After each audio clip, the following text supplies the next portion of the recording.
وبركاته.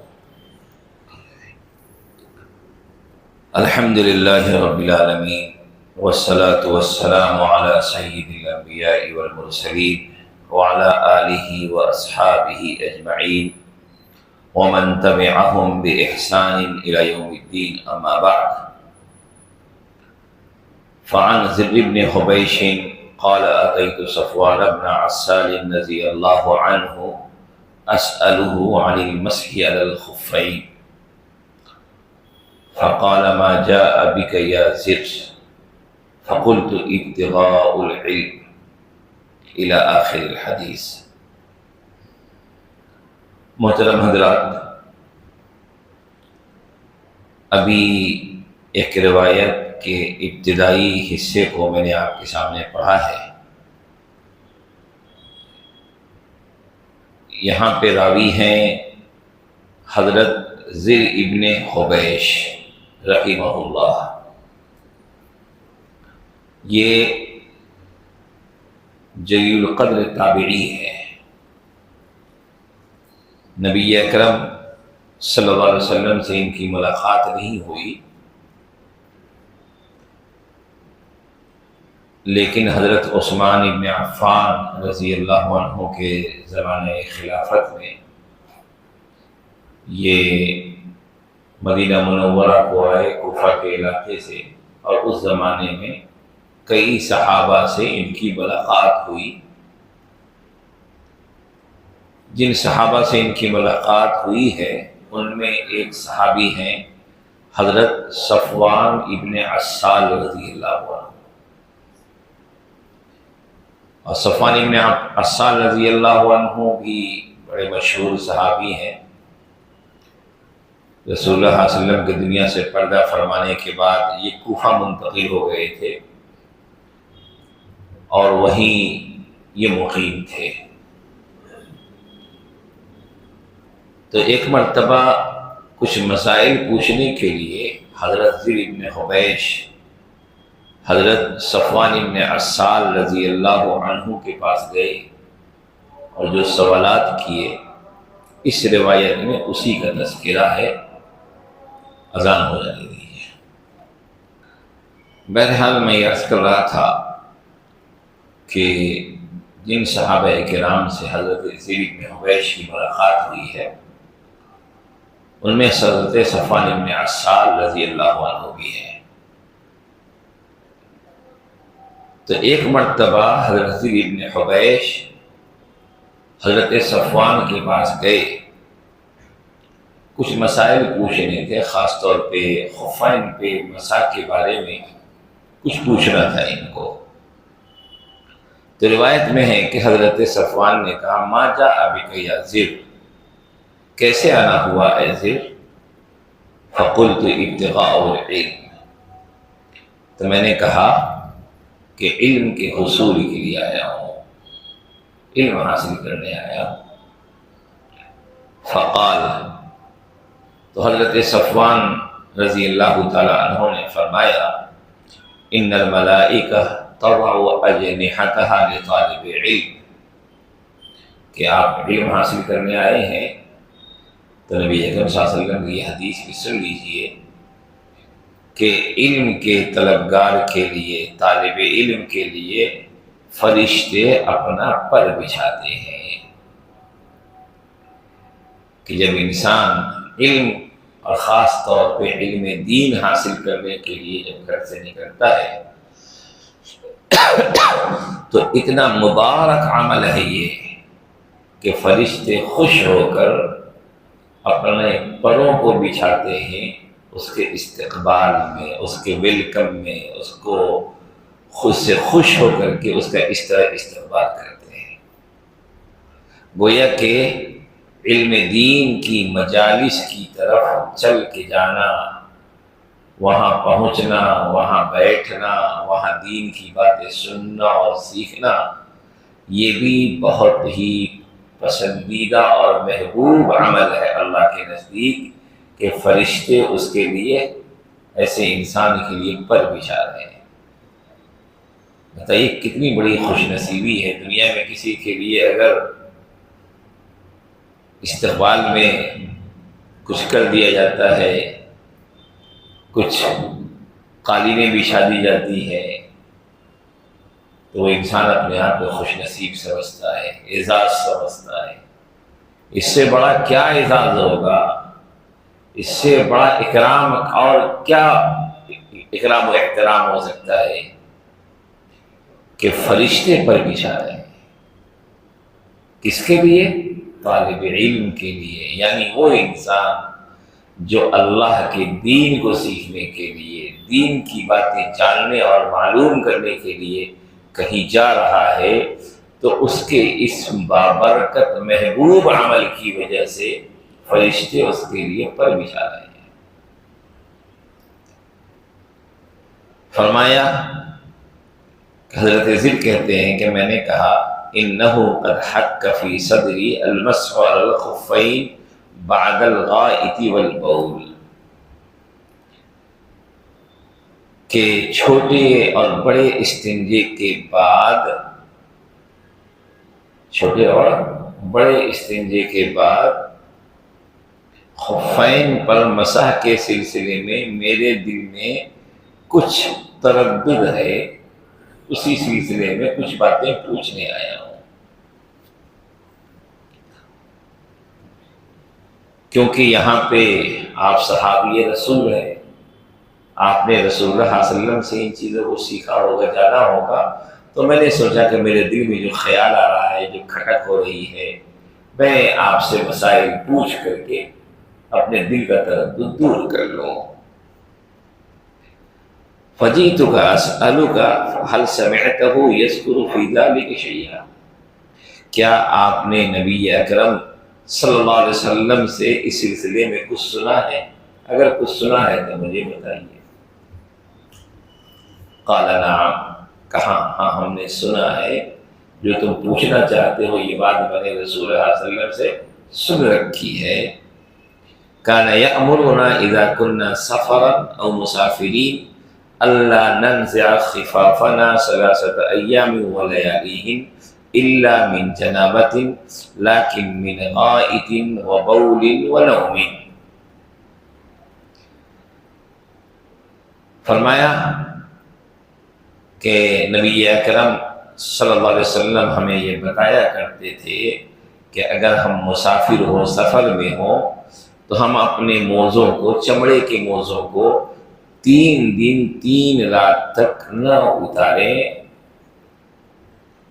چھوٹی ضرورت کی وجہ سے یا بڑی ضرورت کی وجہ سے یا نیند کی وجہ سے، ہاں جنابت کی وجہ سے اتارنا پڑے گا۔ آپ سب جانتے ہیں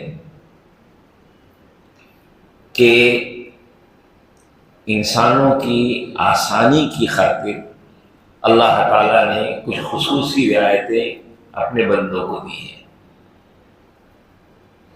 اصل حکم تو یہ ہے کہ جب وضو کریں تو جس طرح تمام اعضائے وضو کو دھلتے ہیں وضو کے صحیح ہونے کے لیے، ایسے ہی پاؤں کو بھی دھلا جائے۔ قرآن کریم میں اللہ نے اس کے بارے فَاغْسِلُوا وُجُوهَكُمْ وَأَيْدِيَكُمْ إِلَى الْمَرَافِقِ وَامْسَحُوا بِرُءُوسِكُمْ وَأَرْجُلِكُمْ إِلَى الْكَعْبَيْنِ۔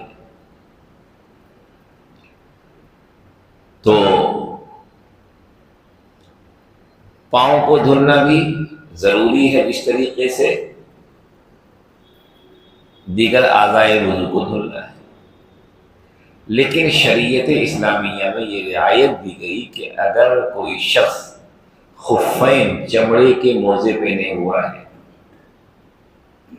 تو پھر پاؤں دھلنے کے بجائے خفین پر مسح کر لے، مسح کرنا ہی کافی ہو جائے گا۔ پاؤں اس کو نکال کے دھلنے کی ضرورت نہیں ہے، یہ رعایت ہے۔ اور اس سلسلے میں مزید یہ رعایت دی کہ اگر مسافر ہے تو 3 دن 3 رات تک وہ مسح کر سکتا ہے، اور وہ مقیم ہے تو 1 دن 1 رات تک وہ مسح کر سکتا ہے۔ تو اسی کے بارے میں کہا کہ نبی اکرم صلی اللہ علیہ وسلم نے ہمیں بتایا ہے کہ ہم 3 دن 3 رات تک اپنے موضوع کو نہ اتاریں، خفین کو نہ اتاریں۔ ہاں، اس میں بھی کچھ شرائط ہے کہ اگر وضو ٹوٹ گیا اس کے پہننے کے بعد تو کب کر سکتے ہیں مسح؟ تو اس کے لیے پہلی شرط تو یہ ہے کہ خفین کو خود پہنا ہو پاکی کی حالت میں، باوضو ہو کر کے خفین کو پہنا ہو۔ مثال کے طور پر ایک آدمی وضو کیا اور اب خفین پہن لیا، تو آگے مسافر ہے تو 3 دن 3 رات، مقیم ہے تو 1 دن 1 رات تک اس کو پاؤں اگلی مرتبہ جب بھی ضرورت پڑے گی تو وضو کرتے وقت پاؤں دھلنے کے لیے موزہ اتارنے کی ضرورت نہیں ہے، بلکہ اس میں مسح کر لے گا۔ تو پہلی شرط کیا ہے کہ جس وقت پہنا ہو اس وقت دونوں پاؤں پاک ہوں، باوضو ہو کے پہنا ہو۔ اور پھر علماء نے لکھا کہ یہ 1 دن 1 رات یا 3 دن 3 رات کی جو مدت ہے یہ کب سے شمار ہوگی؟ پہننے کے وقت سے نہیں، بلکہ پہننے کے بعد جب وضو ٹوٹا ہے اس وقت سے 1 دن 1 رات۔ جیسے مثال کے طور پر کسی نے ظہر کے وقت وضو کیا اور وضو کر کے خفین کو پہن لیا، تو ابھی اس کا وقت شروع نہیں ہوا۔ اب آگے جب کبھی بھی وضو ٹوٹے گا اس وقت سے وقت کو شمار کیا جائے گا، اس وقت سے 1 دن 1 رات یا 3 دن 3 رات مسافر کے لیے۔ تو یہ شریعت کی طرف سے ایک رعایت ہے، اور اس سلسلے میں اتنی روایتیں ہیں جو تواتر کے حد کو پہنچتی ہیں، متواتر روایتیں، بہت ساری روایتیں ہیں جن میں اس کے حکم کو نقل کیا گیا ہے۔ تو اسی کے بارے میں انہوں نے فرمایا کہ شریعت میں یہ رعایت ہے، آپ اس رعایت سے فائدہ اٹھا سکتے ہیں کہ وضو کرنے کے وقت آپ کو ان کو اتارنے کی ضرورت نہیں ہے۔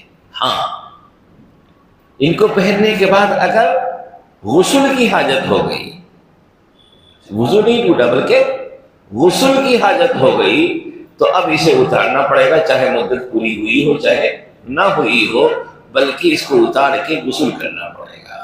اب مسح کرنا کافی نہیں ہوگا۔ تو وہی فرمائے لا الا من جنابۃ لیکن من غول من بول او غائط و نوم، کہ غسل کی حاجت نہیں ہوئی، اب وضو ٹوٹ گیا، وضو ٹوٹا چاہے چھوٹی ضرورت کی وجہ سے، بڑی ضرورت کی وجہ سے، یا مثال کے طور پر سو جانے کی وجہ سے، سونے کی وجہ سے بھی وضو ٹوٹ جاتا ہے، تو ان صورتوں میں خفین پر مسح کر سکتے ہیں۔ اب جب بات چلی تو مسئلہ ذہن میں رکھیے کہ یہ جو اجازت ہے کہ مسافر 3 دن 3 رات تک موزہ اتارے بغیر مسح کر سکتا ہے، اور مقیم 1 دن 1 رات، تو بعض لوگوں کو دیکھا کہ مسح کرنے میں پورے پاؤں پر ہاتھ پھیرتے ہیں، اوپر نیچے ادھر ادھر، یعنی ایسا لگتا ہے جیسے جتنے دور میں پاؤں کو دھلنا ہے اتنے دور میں ہاتھ کو پھیرتے ہیں۔ نہیں، صرف پاؤں کے اوپری حصے میں ہاتھ کو پھیر دینا ہے، جو اوپری حصہ ہے اس میں ہاتھ کو ایسا پھیر دیا، مسح ہو گیا۔ نچلے حصے میں دائیں بائیں ادھر ادھر ہاتھ پھیرنے کی ضرورت نہیں ہے۔ حضرت علی رضی اللہ تعالیٰ عنہ نے فرمایا کہ اگر دین کا تعلق صرف عقل سے ہوتا، دین کا تعلق، دینی احکام کا تعلق عقل سے ماورا وحی الہی سے، احکام وحی الہی سے ثابت ہوتے ہیں۔ فرمایا کہ اگر دین کا تعلق محض رائے اور قیاس سے ہوتا تو خفین پر مسح اوپر کے حصے میں نہیں بلکہ نیچے کے حصے میں کرنا ہوتا، لیکن اللہ کا حکم ہے، اللہ کی طرف سے یہ اجازت ہے، رسول اللہ صلی اللہ علیہ وسلم نے یہ تعلیم دی ہے کہ اتنے وقت تک اس طرح مسح کر سکتے ہیں۔ اب چونکہ روایات میں جو اجازت دی گئی ہے وہ خفین کے بارے میں ہے، چمڑے کے موزوں کے بارے میں ہے، تو علماء نے غور و فکر کر کے لکھا کہ چمڑے کے علاوہ کپڑوں سے بنے ہوئے موزے، اگر ان میں بھی وہی صفات پیدا ہو جائے، وہی خوبیاں پیدا ہو جائیں جو چمڑے کے موزے میں ہیں، تو ایسے کپڑے کے موزوں پہ بھی مسح کی اجازت ہو جائے گی، کیونکہ وہی خوبیاں اس کے اندر پیدا ہو گئی ہیں۔ وہ خوبیاں کیا؟ کہ اتنے موٹے ہوں کہ باہر اگر پانی لگ جائے تو وہ سرایت کر کے اندر تک نہ پہنچے، چونکہ چمڑے کے موزے میں اگر باہر کے حصے میں پانی لگے گا تو وہ اندر تک نہیں پہنچے گا، تو یہ خوبی ہو اس کے اندر۔ ان کو پہن کر کے، جس طریقے سے خفین کو پہن کر کے، چمڑے کے موزے کو پہن کر کے اگر جوتا نہ بھی پہنے تو آدمی بآسانی لمبی مسافت طے کر سکتا ہے ان کو پہن کر کے۔ فرمایا کہ وہ کپڑے کے موزے بھی ایسے ہوں کہ ان کو پہن کر کے جوتے کے بغیر بھی 3 میل تک انسان چل سکتا ہو۔ اسی طریقے سے جس طریقے سے چمڑے کے موزوں کو پہننے کے بعد اوپر باندھنا نہیں پڑتا، نہ بھی باندھے تو وہ ٹکے رہتے ہیں، آپ زپ لگا دیں وہ اوپر کے حصے میں ٹکے رہیں گے۔ فرمایا کہ کپڑے کے موزے بھی اتنے موٹے ہوں کہ ان کو اوپر کسی چیز سے باندھے بغیر وہ ٹکے رہیں، یعنی موٹے پن کو بتانے کے لیے لکھا۔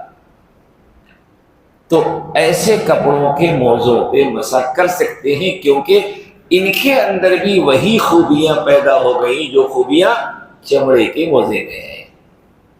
لیکن جن کپڑوں کے موزوں میں یہ خوبیاں نہیں، جیسا کہ آج کل عام طور پہ موزے ایسے ہی ہوتے ہیں کہ نہ تو ان کے اندر پانی کو سرایت کرنے سے روکنے کی صلاحیت ہوتی ہے، نہ ان میں مستقل چلنا ممکن ہے،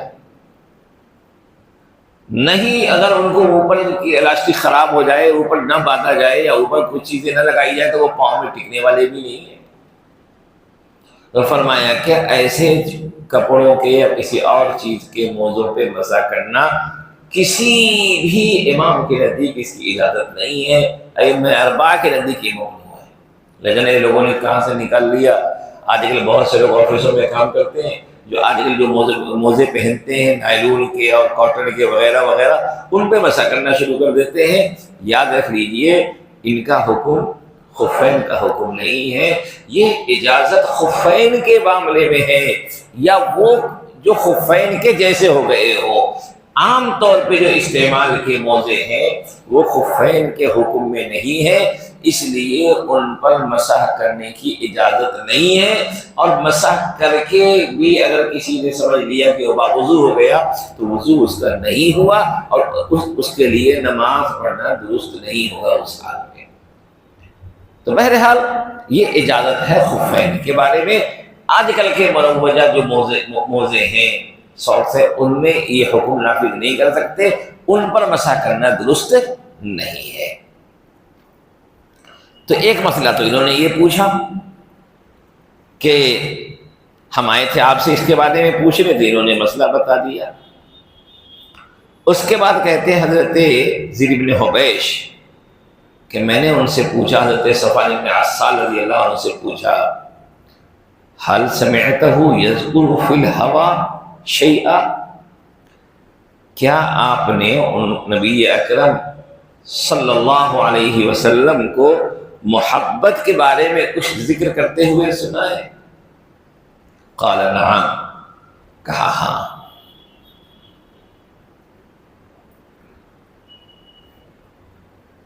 پھر اس کے بعد صحابہ کی ایک عادت تھی کہ کوئی واقعہ نبی اکرم صلی اللہ علیہ وسلم کا ان کے ذہن میں اس موضوع سے متعلق ہوتا تو اس کو وہ بیان کر دیتے تھے۔ تو کیا سوال تھا کہ کیا آپ نے نبی اکرم صلی اللہ علیہ وسلم کو محبت کے بارے میں کچھ تذکرہ کرتے ہوئے سنا ہے؟ تو کہا ہاں میں نے سنا ہے۔ کیا ہوا واقعہ؟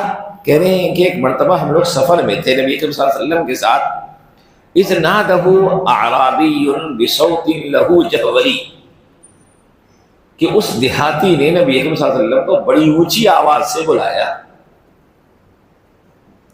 یا محمد کہہ کر کے بڑی اونچی آواز سے بلایا، کیونکہ عام طور پہ دیہاتی تہذیب سے آشنا نہیں ہوتے تھے، تو اس لیے اس طرح اس نے بلایا۔ فَأَجَابَهُ رسول اللہ صلی اللہ علیہ وسلم نحوا من صوته ہاؤں،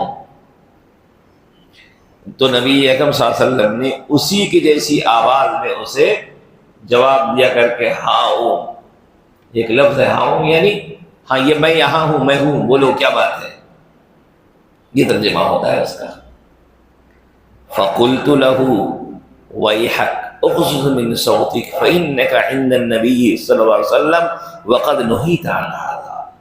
حضرت صفوان بن عسال کہتے ہیں کہ جب اس دیہاتی نے اس طرح اونچی آواز میں آپ کو بلایا تو آپ نے تو جواب دے دیا، آپ تو بڑے تواضع پسند تھے، لیکن کہتے ہیں میں نے اسے ادب سکھلایا، کہا کہ دیکھو آواز کو ذرا پست کرو، کیونکہ تم نبی صلی اللہ علیہ وسلم کے پاس ہو، موجود ہو، تم کدھر بلا رہے ہو، کہاں ہو، ذرا اس کا خیال رکھو، تم نبی اکرم صلی اللہ علیہ وسلم کے پاس ہو اور تم اپنی آواز کو پست رکھو، کیونکہ وقت نہیت عن ھذا، تمہیں اس سے منع کیا گیا ہے، کیونکہ قرآن میں اللہ تعالیٰ نے یہ ادب سکھلایا ہے کہ لا تجعلوا دعاء الرسول بینکم کدعاء بعضکم بعضا، کہ آپس میں ایک دوسرے کو جس طرح بلاتے ہو رسول صلی اللہ علیہ وسلم کو اس طرح نہ بلاؤ، یہاں آواز کو پست رکھنا ہے، یہاں سراپا باادب بن کے رہنا ہے، کیونکہ یہ وہ دربار ہے جہاں ادنا درجے کی بے ادبی بھی اللہ کو برداشت نہیں ہے۔ تو انہوں نے یہ ادب سکھلایا ان کو۔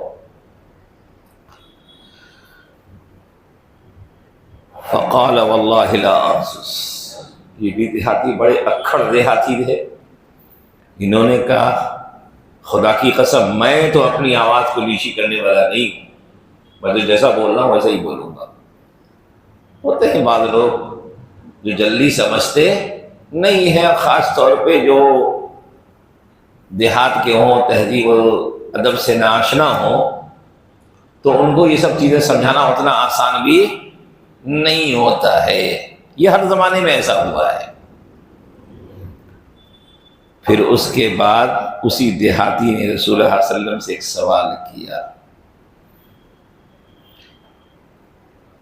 المرء يحب القوم ولما يلحق بهم، یہ سوالیہ ایک طرف تو کہہ رہا ہے کہ میں اپنی آواز کو نیچی کرنے والا نہیں ہوں، میں تو جیسا بول رہا ہوں ویسا ہی بولتا رہوں گا، ویسے ہی بولوں گا، لیکن سوال بھی بڑا عجیب ہے۔ کیا سوال تھا پہلے حضرت حضیری کا کہ کیا نبی صلی اللہ علیہ وسلم کو محبت کے بارے میں کچھ آپ نے تذکرہ کرتے ہوئے سنا ہے؟ اب آ گئی وہ بات۔ دیہاتی نے کہا یا رسول اللہ، ایک انسان کسی سے محبت کرتا ہے، کسی قوم سے محبت کرتا ہے، لیکن ابھی ان کے ساتھ وہ لاحق نہیں ہوا ہے، یعنی علماء نے کا مطلب یہ ہے کہ ایک انسان کسی قوم سے محبت کرتا ہے لیکن ان کے جیسے اعمال صالحہ ابھی یہ نہیں کر پا رہا ہے، کرتا تو ہے ان سے محبت، لیکن ان کی زندگی میں جو اچھائیاں ہیں، جو خوبیاں ہیں، جو اعمال صالحہ ہیں، ابھی یہ ان اعمال کو ویسا کرنے والا بن کر ان کے درجے تک ابھی پہنچا نہیں ہے۔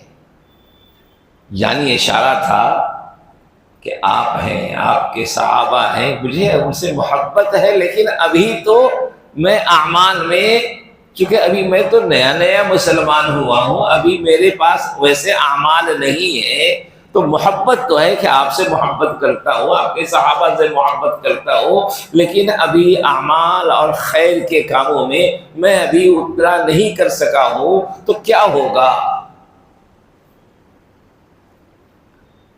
نبی اکرم صلی اللہ علیہ وسلم کے صفات عالیہ میں سے، امتیازی اوصاف میں سے ایک اہم صفت یہ تھی کہ آپ کو اللہ تعالیٰ نے جوامع الکلم عطا فرمایا تھا۔ چنانچہ آپ نے بہت جامع انداز میں اس کا جواب دیا۔ نبی اکرم صلی اللہ علیہ وسلم نے فرمایا المرء مع من احب یوم القیامہ، قیامت کے دن انسان اسی کے ساتھ ہوگا جس سے وہ محبت کرتا ہے۔ کتنی پیاری بات کہ جن سے وہ محبت کرتا ہے وہ انہی کے ساتھ ہوگا۔ یہاں پہ علماء نے شارحین حدیث میں لکھا ہے کہ اس کا مطلب یہ نہیں ہے کہ ایک طرف تو اعمال صالحہ کرنے والے اللہ والے وہ مقام رکھنے والے جن کے نام اعمال میں اعمال خیر کی بڑی کثرت ہے، خزانے ہیں، دوسری طرف وہ انسان ہے کہ جس کے پاس وہ خزانہ نہیں ہے۔ تو ظاہر سی بات ہے کہ قیامت کے دن ہر ایک کے لیے اس کے اعمال کے اعتبار سے درجات ہوں گے، اور درجات میں ہر ایک کا درجہ اس کے اعمال اور اس کی قبولیت کے اعتبار سے ہوگا۔ اس کے پاس اتنے اعمال تو نہیں ہے، لیکن ان اعمال خیر سے کو انجام دینے والے، ان اعمال خیر کا ذخیرہ رکھنے والوں سے اس کی محبت ہے۔ تو فرمایا کہ یہ ضروری نہیں ہے کہ یہ بھی اس کا بھی درجہ وہی ہو جو ان کا درجہ ہے، یہ ضروری نہیں ہے، البتہ ان سے ان کا ملنا جلنا رہے گا،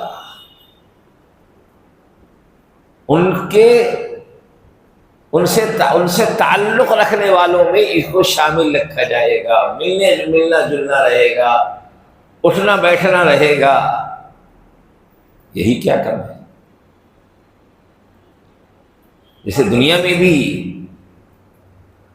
مثال کے طور پر کسی کا مقام کچھ اور ہو، کسی کا مقام کچھ اور ہو، لیکن ایک قلبی تعلق کی بنیاد پر ایک دوسرے سے راہ و رسم اور تعلق ہوا کرتا ہے۔ فرمایا قیامت کے دن بھی گرچہ اس کا درجہ اس کے اعمال کے اعتبار سے، ان کا درجہ ان کے اعمال کے اعتبار سے ہوگا، جنت میں الگ الگ درجات ہیں، لیکن ان کے درمیان اللہ تعالیٰ راہ و رسم پیدا کر دیں گے،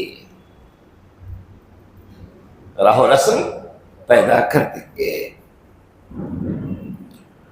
اس کے بعد کہتے ہیں فما زال یحدثنا حتى ذكر بابا من المغرب مسيرة عرضه او يسير الراكب من في عرضه 40 او 70 بابا۔ کہتے ہیں راوی کہ مختلف موضوعات پہ بات ہوتی رہی، مختلف موضوعات پہ سوال و جواب کا سلسلہ چلتا رہا، یہاں تک کہ انہوں نے مغرب میں یعنی شام کے علاقے میں ایک ایسے دروازے کا ذکر کیا کہ وہ دروازہ ایسا ہے کہ اس کی چوڑائی ایسی ہے کہ اس کی چوڑائی کو طے کرنے کے لیے 40 سال یا 70 سال لگے۔ اگر ایک اونٹ پر سوار انسان اس کو طے کرے تو 40 سال یا 70 سال لگے، اتنا وسیع دروازہ ہے۔ حضرت سفیان جو اس روایت کے راوی ہیں وہ کہتے ہیں کہ وہ دروازہ شام کے علاقے میں ہے جسے اللہ نے وہاں پیدا کیا ہے۔ کب پیدا کیا؟ آسمان و زمین کی تخلیق کے دن ہی اللہ نے اس دروازے کو بھی پیدا کیا ہے، جو کہاں ہے؟ شام کے علاقے میں ہے۔ دنیا کہتی ہے ہم نے سب کچھ کھوج لیا، ابھی بہت سے اللہ کے خزانے، بہت سے حقائق وہ ہیں جن کو اللہ نے چھپایا ہے، وہاں تک کسی کی رسائی نہیں ہے۔ ہے وہ چیز لیکن انسانوں کی وہاں تک رسائی نہیں ہے۔ اللہ نے جو چیز ظاہر کرنا چاہا انسانی نظروں نے دیکھ لیا، اور جو چیز اللہ نے ظاہر نہیں کرنا چاہا آج تک تمام تحقیقات کے باوجود، تمام انکشافات کے باوجود وہ چیزیں انسانی نظروں سے اوجھل ہیں۔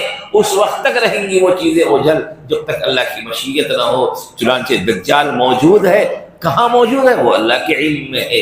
یاجوج ماجوج کا وجود ہے، وہ موجود ہے، اور ان کی تعداد انسانوں سے بھی کہیں زیادہ ہے، ان کی تعداد انسانوں سے بھی کہیں زیادہ ہے، لیکن اللہ نے ان کو اپنی قدرت کاملہ سے مخفی کر رکھا ہے۔ جب وقت آئے گا وہ ظاہر ہو جائیں گے۔ تو بہرحال کہا کہ شام کے علاقے میں ہے۔ فرمایا مفتوحا للتوبہ، یہ دروازہ کس چیز کا ہے؟ یہ توبہ کا دروازہ ہے۔ یہ توبہ کے لیے کھلا رہے گا اس وقت تک جب تک کہ سورج مغرب سے طلوع نہ ہو جائے۔ آپ سب جانتے ہیں کہ قیامت کی بڑی علامتوں میں سے ایک علامت سورج کا مغرب سے طلوع ہونا ہے کہ جب وہ طلوع ہو جائے گا تو توبہ کا دروازہ بند ہو جائے گا۔ وہ توبہ کا دروازہ وہی کہاں ہے؟ شام کے علاقے میں ہے۔ اتنا بڑا دروازہ ہے کہ اس کو طے کرنے کے لیے 40 سال یا 70 سال لگے ایک سوار کو۔ اتنا وسیع دروازہ اللہ نے بنا رکھا ہے۔ جب وہ سورج مغرب سے طلوع ہوگا، ایک دن ایسا ہوگا، ہمیشہ نہیں، ایک دن ایسا ہوگا، اس کے بعد وہ توبہ کا دروازہ بند ہو جائے گا۔ اس کے بعد کسی کا ایمان لانا، کسی کا توبہ کرنا قابل قبول نہیں ہوگا۔ یہ تو ہوگا ہمیشہ پوری کائنات کے لیے، یہ تو ہوگا پوری کائنات کے لیے، لیکن ہر انسان کی زندگی میں بھی توبہ کا دروازہ ایک وقت بند ہوتا ہے۔ وہ کیا ہے؟ غرغرے کا وقت، جھانکنے کا وقت، جب روح نکلتی رہتی ہے، عذاب رہتی ہے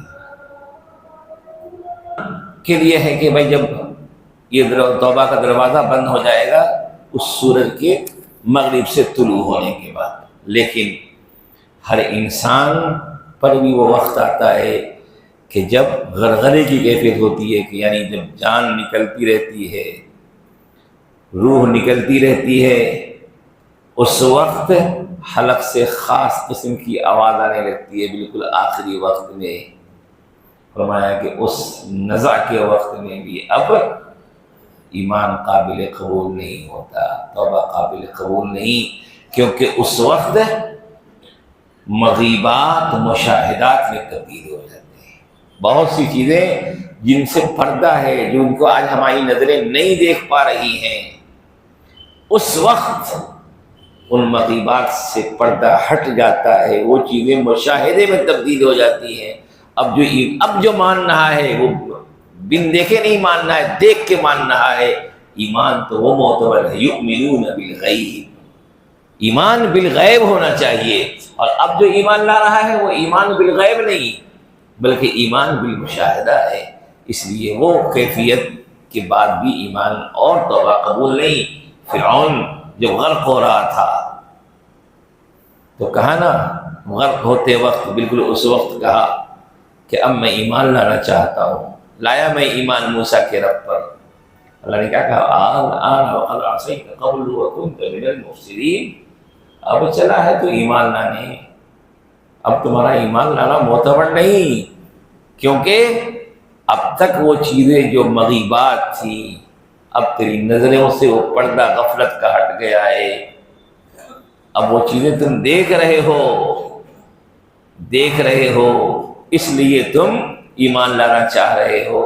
بھائیو کتنی خوش نصیب موت ہوتی ہے وہ جب انسان دنیا سے جا رہا ہو اور اس کی اچھی منزل اس کی نظروں کے سامنے ہو۔ بعض لوگوں نے لکھا ہے کہ بہت سے لوگوں کے مرنے کے بعد ان کے چہرے پہ ایک ہنسی کی کیفیت، مسکراہٹ کی کیفیت، ایک خوشی کی کیفیت نمایاں ہوتی ہے۔ وہ کیا ہوتا ہے کہ انسان کا آخری لمحہ اس کے چہرے پہ جم جاتا ہے، وہ آخری لمحے میں اس کی کیفیت، اس کے چہرے پر جو اثرات تھے وہ چیز جو کی تو برقرار ہو جاتی ہے، چونکہ اس کی نظروں کے سامنے حسین منظر تھا، اس کو اس کا ٹھکانہ دکھایا گیا، اس کو اس کی منزل دکھائی گئی، اللہ کی طرف سے تیار کیا ہوا انعام اس کو دکھایا گیا، تو خوشی ہوتی ہے۔ وہی خوشی، چہرے کی مسکراہٹ، وہی دل کا طمانینیت اس کے چہرے پر جھلک جاتی ہے، تو ہم کہتے ہیں کہ ماشاءاللہ لگتا ہے کہ مسکرا رہا ہے۔ کتنے شہداء کی ایسی خبریں آتی ہیں کہ ایسا لگ رہا ہے کہ جیسے ہنس رہے ہوں، مسکرا رہے ہوں۔ کیوں؟ جانے سے پہلے اللہ نے ان کو جو دکھایا ہے، جس کی وہ تیاری کر رہے تھے، وہ چیز ان کی نظروں کے سامنے کی گئی، تو جانے سے پہلے انہیں خوشخبری مل گئی۔ اللہ تعالی ہم سب کو جانے سے پہلے اپنی حسین نعمتوں کا دیدار کرا دے اور یہ انعام دے دے کہ ہم سب دنیا سے اس حال میں جائیں کہ ہمارا رب ہم سے راضی ہو۔ اللہ تعالیٰ ہم سب کے لیے خاتمہ بالخیر کو مقدر فرما دے۔ وآخر دعوانا ان الحمد للہ۔